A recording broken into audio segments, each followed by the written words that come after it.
Hello, what's up? It's Easy Bro and another thoughtful days na naman mga guys. May share akong kakaibang conspiracy. Isa lang bagay na nag-flow sa aking thoughts at gumagambala sa akin. Ang title nito ay Kamalayan. Tayo mga guys ay may dalawang state ng consciousness. Ang isang state ay yung pagising tayo kung saan active yung brainwave natin.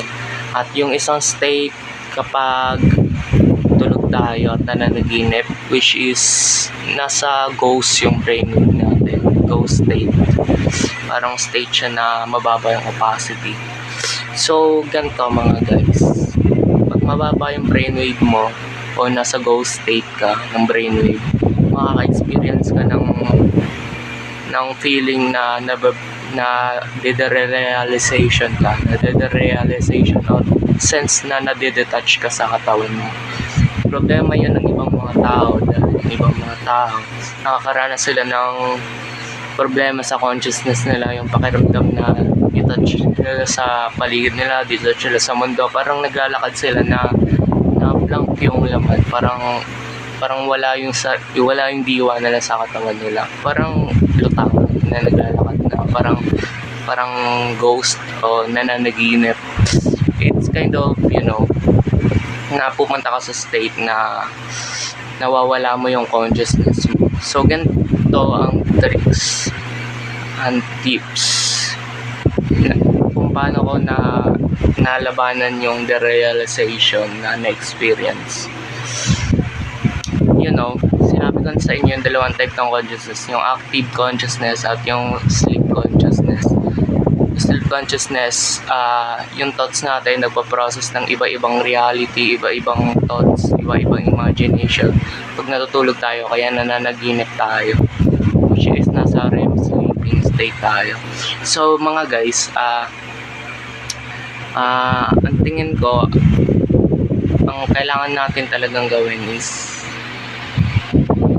i-align natin yung thoughts natin, and then ito na yung solution na i-align natin yung thoughts natin, and then mag-workout ka, mag-gym ka, kasi the more na nag-gym ka, nakaka-experience yung katawan mo ng pressure, and then yung consciousness mo mas naging defined po yung consciousness mo, para yung neuroplasticity sa utak na kailangan gising yung diwa mo, i-develop mo yung diwa mo, maging buhay na buhay ka sa pakiramdam mo, mag-gym ka, magbuhat ka ng malalaking bagay, makaranas ka ng matinding stress at matinding mga basta sumigaw ka ng malakas para magising mo yung diwa mo.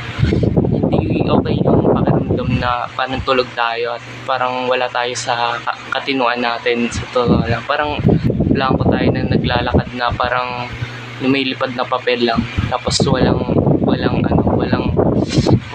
sa katawan natin, wala sa katinuan. Parang na-experience ko yan, parang nanulified ako that time, and then it's not good. So ito lang yung maano ko, sumigaw ka, mag-gym, magpalakas ka, and then